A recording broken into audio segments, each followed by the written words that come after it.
Hey everyone, it's Chris. Let's talk about some video game things, and I'm gonna have some nice coffee. We're all gonna wake up together, as a family. We're gonna look at some things going on in the game news world, seeing what kind of corporate hellscape is out there today, or maybe it's just full of nice things. It's not. Some damn fine coffee. Apparently, CDPR, the people who are behind Cyberpunk, The Witcher, Gwent. And I think that's pretty much it. The company that totally lost all the respect for all the gamers out there because they just totally launched a game that was not ready. And I haven't even played it, even though I really wanted to. Apparently they got hacked. And it seems a little ironic that the company about the Cyberpunk hack thing, got hacked. But it also seems ridiculous the way they were hacked. This hacker went on today, right? And they just left a notepad file in their server somewhere saying that they got hacked. And then because of the things that were actually on the server, CDPR, the company who is behind all these games, came out and said, hey guys, so we just want to let you know that we think some of your information might have leaked. It might be for internal employees, ex-employees, content creators. We're not really sure the extent of this right now, based on what the information is that was actually compromised.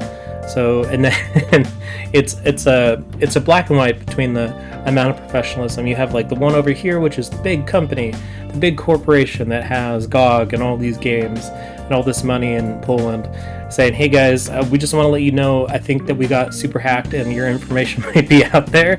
And then it's the hackers who leave a notepad file with a typo right at the beginning, and that's amazing. Let's take a look. So as you can see here, it's just, yesterday we discovered this, we're still investigating, we're not going to cooperate, whatever, blah, blah, blah. But then over here is the actual notepad file, which is legendary because of how, lame it is. Hello, CD Projekt. Your have been epically pwned. We have dumped full copies of source code from your perforce server for Cyberpunk, Witcher, Gwent, and unreleased version of Witcher 3. I don't know what that means. We also have dumped all your documents relating to accounting, admin, legal, HR, investor relations, and more. Also, we've encrypted all your servers, but we understand you can most likely recover that from backups, and if we can't come to an agreement, we're going to sell out your source code, and then everything else. It's the contacts in gaming journalism, which, why do you have contacts in gaming journalism? Your public image will go down the shitter even more, and people will see how shitty your company functions. Investors will lose trust in your company, and the stock will dive even lower. You have 48 hours to contact us. So this just seems ridiculous. I don't know if it's just because it's a screenshot of Notepad or what, and just here's this, look at our fancy logo, there's even a rights reserved, look at our colors, and then over here it's just a notepad screenshot. It just seems so stark, black and white. If there is accounting information about how much money everyone made, payroll, stuff like that, that could be really dramatic for the company.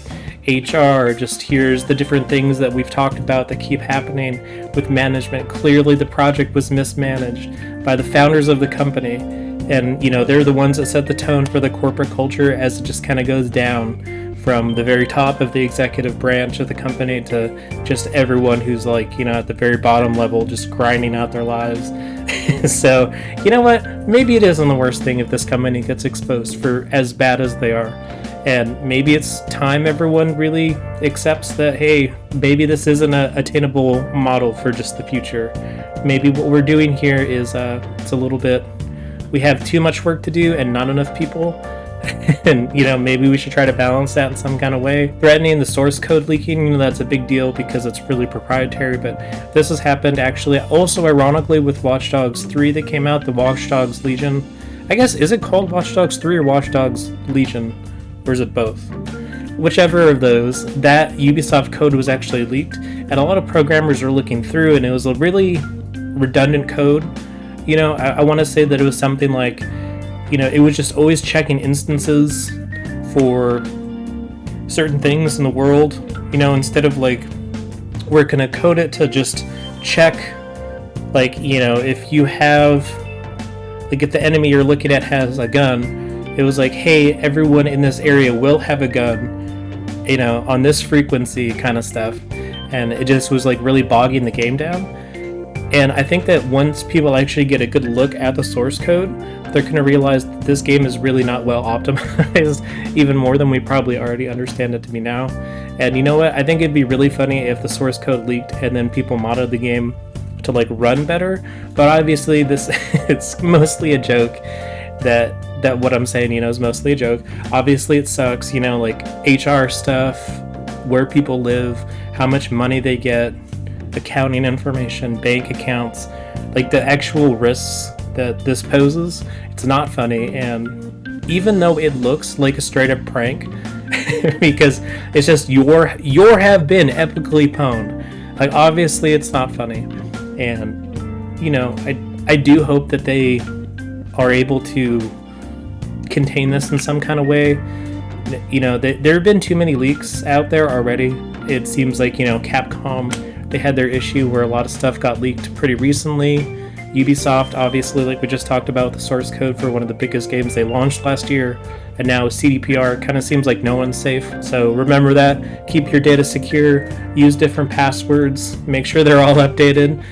Practice your own cybersecurity, because a lot of these people out here can't hold on to your information responsibly. And maybe that's just because it is 2021, but ultimately, try to protect yourself as much as you can, because your information just goes out there for a lot of these companies. You sign up for news, and it's important information for them to know to contact you.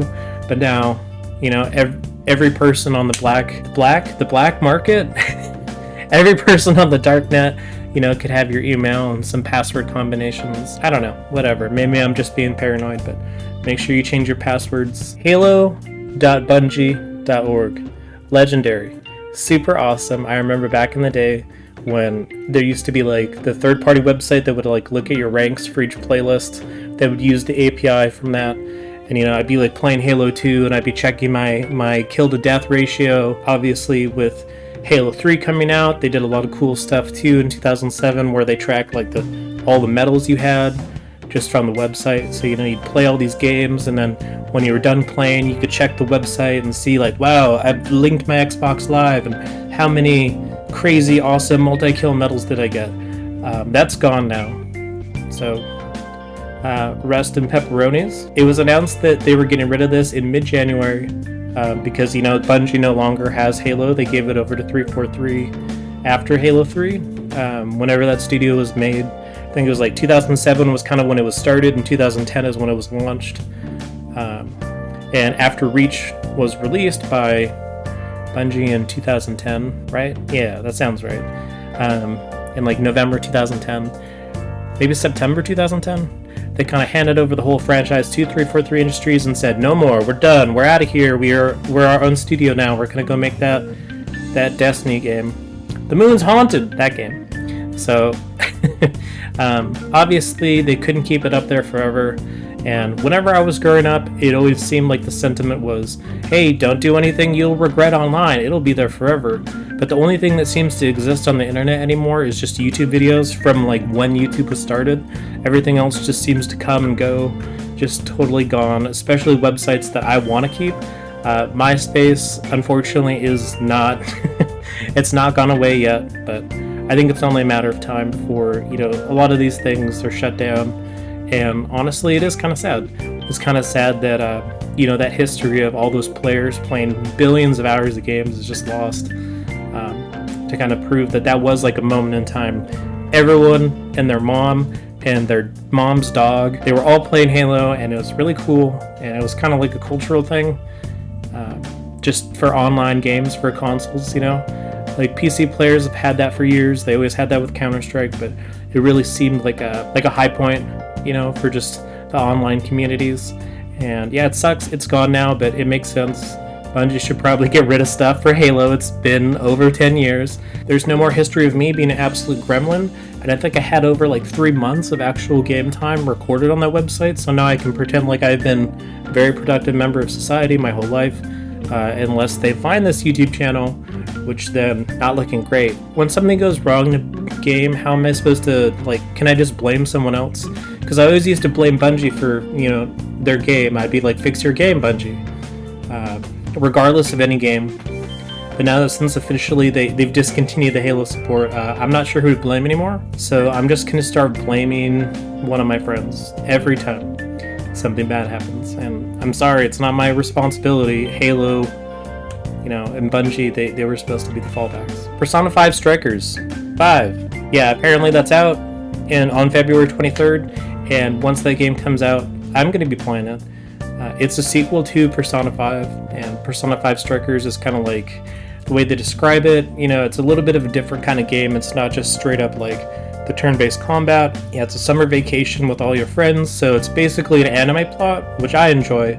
Bester, edit that out, please. I really enjoy the aspect of the games where, all these Atlas games are basically just anime, which is really interesting. I love the art style, and I love the characters. You spend a lot of time with them in Persona 5. I actually need to beat Persona 5, and yeah, you can catch me trying to finish Persona 5, because I still need to, at twitch.tv/Wangless. Click it. Go there. It's sitting at 83 on Metacritic, which is good. Who doesn't like a good game? So if you played Persona 5, go pick it up. It seems like this guy got fatally shot in Tennessee the other day. On Monday, there was a guy who was a YouTuber who, in Tennessee, ran up to another guy in the parking lot with a butcher knife. Apparently, this was a prank, and the guy who was being approached with the butcher knife freaked out, had a gun, pulled it, and shot this person, and they died. These people, I think the guy who got killed was like 20 years old. So I think it's just a generation of people who grew up with like these prank videos who now don't like realize that they're all fake. It just would be like me and my friend, like, it's just a prank, haha, got him, got this guy on the street, or randomly paid actors. But now it seems like people just thought it was real, which is sad. And yeah, I guess this guy got shot and he died, and that's really unfortunate for him. The guy who was shooting, was probably super scared, probably freaked out. I think he was 23, so he's still pretty young, and he thought he might die, so he whipped out a gun and shot this guy, only to realize that it was just supposed to be like a practical joke for a YouTube video, because the guy had his friend there filming him. But if you are trained to use a firearm, you're trained for those kind of things. You don't really have time to second guess when someone's running at you with a knife. And, that person has to live with that death. They're responsible for taking someone out of this world for the rest of their lives for basically a YouTube prank, which is really horrible. Yeah, it sucks really bad. Yeah, I don't even know what to say. It's just, now I'm just depressed that this happened at all. Someone lost a kid, someone lost maybe a brother, just for something so stupid that could have been so avoided. I think that finally we're paying just like some of the consequences for just like absolute clickbait. Like, it's obviously not necessarily these people's faults because it works. They get the views by being like, oh my gosh, crazy prank, gone wrong, oh no, this guy is angry at me. And that's how a lot of people got their start on YouTube back in the day. We're going back like 5 or 6 years, but it's really unfortunate that this happened, and I really hope that this guy can like get some sick therapy out of this or something. He hasn't been charged, but it's really unfortunate that any of that had to happen though. Since that was really dark and heavy, let's change to a fun story. Maybe Jared Leto, right? You guys remember him? He's the guy who like sent Will Smith like a dead pig fetus, I think, in the mail. He has like his own cult thing going on, where he goes out in the desert and like meditates in like a facility, which seems really, really sketchy. And like they say, like it's not a cult, kind of like tongue in cheek, but I like kind of legit think it's a cult. What I could get from this is that Jared Leto is supposed to be in the Snyder cut of the Justice League. I believe that it was entirely cut out when they went to go film it the first time. And obviously Zack Snyder had to leave when they were filming the original movie. I want to say like there's a really sad tragedy where like one of his kids died, so he no longer worked on it, and it kind of got like directed by someone else. Didn't turn out great, whatever. So he has like a reshoot of it with all these deleted scenes, and apparently there's a picture that came out today with Jared Leto's face. The tattoo that was on his head from the Suicide Squad movie with the stupid tattoo on his face and like all the weird stuff. The only picture that we can see right now is just a black and white image of Jared Leto as the Joker, so let's take a look. It looks pretty goth. He has like longer hair. Maybe it's still that kind of weird green, but should kind of be darker green, and it looks like he's trying to channel more of like a Heath Ledger instead of just his weird own interpretation of the character. I mean, it's the Justice League, like, you know, it's whatever. Maybe it'll be really cool, but ultimately it's a DC thing that's kind of been slapped together so much at this point. I'm really excited for the new Batman that's coming out.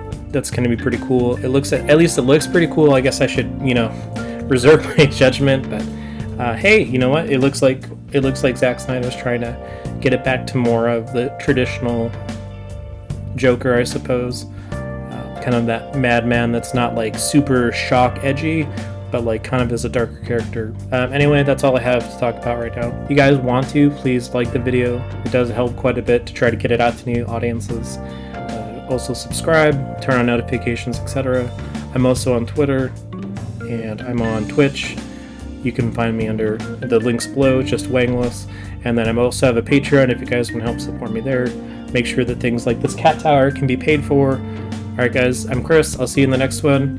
Bye-bye for now. And yeah, enjoyed having coffee with you. Wake up, smell that bread, go get that bread. Pinkies up. Bye-bye.